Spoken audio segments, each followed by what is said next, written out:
Magandang araw sa ating lahat. Magandang araw ang aking pagbati sapagkat maraming dahilan kung bakit nagiging maganda ang ating araw. Magandang araw sapagkat bagong pag-asa, bagamat may kinaharap tayong problema dulot ng pandemya at dulot ng mga krisis na nangyayari sa ating mundo, ay may dahilan pa rin kung bakit kailangan nating umiti. Isa sa mga kaparaanan ay naririto kayo sapagkat kayo kabahagi pa rin ng makabagong pamaraan ng pag-aaral. Ako si Ginoong Lorvin Jasper de Villa Maranan ng College of Arts and Sciences, ang inyong magiging guro sa kursong Filipino 2, Pagsasaling Wika.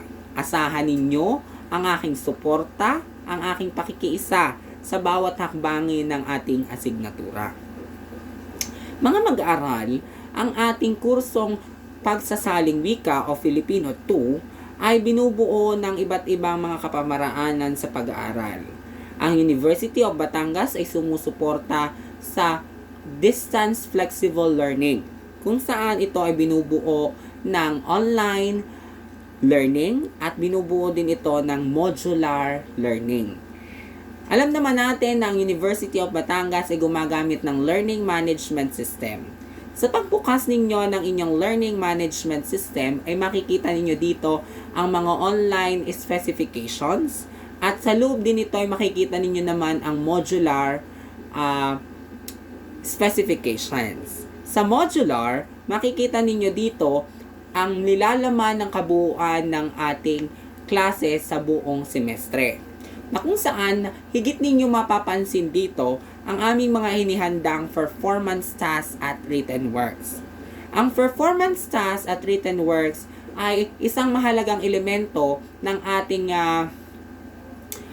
semestre sapagkat ito ang hahasa sa inyong mga kakayahan upang mas lalong maitaguyod ang inyong kaalaman sa pagsasaling wika.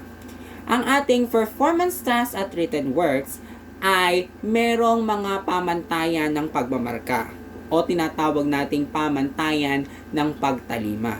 Meron tayong binabanggit na mababang antas ng pagtalima, katamtamang antas ng pagtalima, at mataas na antas ng pagtalima. Ibig sabihin, ang inyong mga written works at performance tasks ay may espesyal na araw ng pagpapasa o mga nakatakdang araw ng pagpapasa. Maaaring mauna kayo, mas maganda, at maaari namang tumalima kayo sa araw ng mismong due date o deadline. Kapag kayo naunang magpasa, mas maganda ito sapagkat maririnig ninyo ang feedback ng inyong profesor sapagkat maaari niyan sabihin kung nasa saang bahagi kayo ng antas ng pagtalima. Ito ba ay mataas na antas, katamtaman o mababa? Kung kayo'y nasa mababang antas ng pagtalima at sinabi sa inyo ito ng inyong profesor, yung mga nalalabing araw bago ang tinakdang palugit ay maaari nyo pang ilaan sa pagre-revisa upang maitaas ang antas ng pagtalima at nang sa gayon ay makakuha kayo ng mataas na grado sa inyong performance tasks at written works. Isang magandang konsiderasyon ito naming mga guro ngayon dumadanas tayo ng pandemya o tayong tumatawa sa ating distance learning. Nagbigay rin kami ng ilan sa mga palugit o ilang beses kayo maaaring magpasa ng inyong performance tasks at written works. Meron sa aking klase, nagbigay ako ng 5 beses na palugit o 5 beses na attempts sa ating LMS kung kailan ninyo pwedeng ipasa ito. Kung sakaling magka-problema pa at hindi nyo pa rin na ipasa dulot ng kahinaan ng internet o di kaya naman ay hindi kayo maka-connect dahilan sa kayo'y malayo o talagang hindi masagap, maaari nyo akong kontakin sa aking mga ibinigay na contact details sa ating gabay sa pag-aaral upang maipasa ninyo sa akin ito. Kinakailangan lamang na sabihin ninyo ang inyong buong kaganapan kung bakit hindi kayo nakapagpasa sa ganoong araw na itinakdang palugit. Ako ay lubos na maunawaing guro. Sinisikap kong makapagpasa at makaabot lahat ng aking mga estudyante sa akin. Bawat mga module ay meron tayong itinakdang pansariling pagtataya. Ito ay inyong maaaring sagutan sa isang notebook, sa isang Catleya filler para sa aking klase, na kung saan lahat ng bawat module ay may pansariling pantataya. Ito ay inyong sasagutan at iipunin sapagkat sa dulong bahagi ng ating semestre ay meron akong tinatawag na kompilasyon o kalipunan ng mga pansariling pagtataya at bibigyan ko ito ng isang bahagdan sa pagmamarka. Isa pa sa mga binabanggit ko, kung dito ay merong mga freshmen o transferees, mas maigi na inyong sikapin kontakin ako kung meron kayong mga nais itanong, kayo bago sa universidad at mga gusto nyo pang malaman tungkol sa mga pulisiya at iba't ibang kaparaanan ng pag-aasikaso at sunod sa isang asignatura kagaya ng Filipino 2 pagsasaling wika.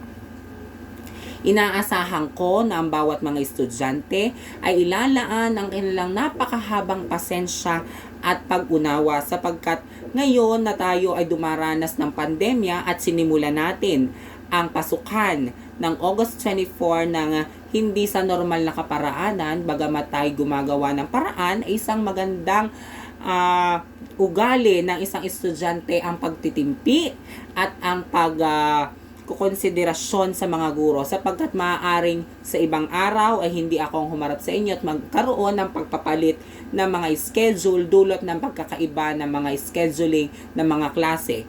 Pero kung mabuti na akong inyong maging guro ay nasabi ko sa inyo ang mga magiging patakaran natin at magiging pag-unawaan natin sa isa't isa. Kapag napanood ninyo ang video na ito ay manapay maalala ninyo o mapagtanto ninyo sa inyong sarili na ang University of Batangas ay handang-handang tulungan kayo, lalong-lalo na sa aking asignatura na ako kaisa ninyo bilang isang guro. Nais ko ring sabihin na ang ating klase ay formal nating bubuksan. Marami tayong maaaring gawin. Maaari ninyo akong kontakin sa aking mga binigay na contact details muli sa ating gabay sa pag-aaral. Nawa sana ang inyong konsiderasyon, kasipagan, at pagiging isang malikhaing mag-aaral ang inyong ilaan sa semestreng ito. Hinihiling ko ang inyong kaligtasan, ang inyong kagalingan, at ang pagtatagumpay sa semestreng ito sa kabila ng mga balakid na ating dinaharap. Muli, ako si Sir LJ Marana ng College of Arts and Sciences, Languages Department. Isang mapagpalang araw sa inyong lahat.